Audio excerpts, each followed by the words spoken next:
Assalamualaikum warahmatullahi wabarakatuh. Perkenalkan, nama saya Nurul Ayuni dengan NIM 124011188, Prodi Pendidikan Agama Islam, Fakultas Tarbiyah dan Ilmu Keguruan, Institut Agama Islam Negeri Pontianak. Pada video kali ini, saya akan membahas tentang sejarah perkembangan bahasa Indonesia. Seperti yang kita ketahui, bahasa Indonesia adalah bahasa nasional atau bahasa persatuan yang digunakan oleh rakyat Indonesia. Tercatat bahasa Indonesia telah menyatukan rakyat di 17.000 pulau, 350 suku, serta 750 bahasa daerah. Bagaimana sejarah perkembangannya? Mari kita bahas. Pertama, sejarah lahirnya bahasa Indonesia. Sejarah lahirnya bahasa Indonesia bermula dari bahasa Melayu yang digunakan pada abad ke-7 di kawasan Asia Tenggara.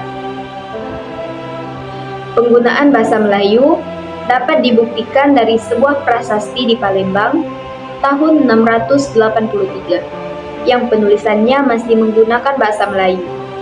Kemudian yang kedua, sejarah penggunaan bahasa Indonesia. Seiring berjalannya waktu, bahasa Melayu mulai beralih fungsi sebagai lingua franca atau bahasa perhubungan antar golongan, pedagang, dan kerajaan yang terus meluas di Nusantara. Perluasan ini terus berlanjut hingga abad ke-17, ketika Belanda menduduki Indonesia. Yang ketiga, sejarah perkembangan bahasa Indonesia. Pada tahun 1008, pemerintah kolonial mendirikan sebuah badan penerbit buku-buku bacaan yang diberi nama Komisi for the Verkleger atau Taman Bacaan Rakyat. Pada tahun 1917 diubah menjadi Balai Pustaka. Badan penerbit ini menerbitkan novel-novel seperti novel Siti Nurbaya. Tanggal 16 Juni 1927, seorang pemuda Indonesia untuk pertama kalinya menggunakan bahasa Indonesia dalam pidatonya pada sidang Volksraad.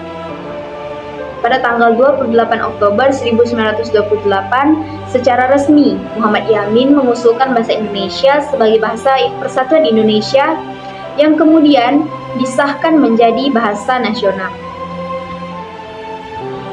Yang keempat, sejarah perkembangan ejaan bahasa Indonesia. Sekitar tahun 1901, ejaan yang digunakan adalah ejaan Van Ophuijsen. Lalu di tahun 1947 ada perubahan pada ejaan bahasa Indonesia yang dikenal dengan ejaan Suwandi atau ejaan Republik. Kemudian di tahun 1954 pada Kongres Bahasa Indonesia II di Medan diusulkan gagasan untuk menyatukan ejaan Melayu dan ejaan bahasa Indonesia yang disebut ejaan Melindo.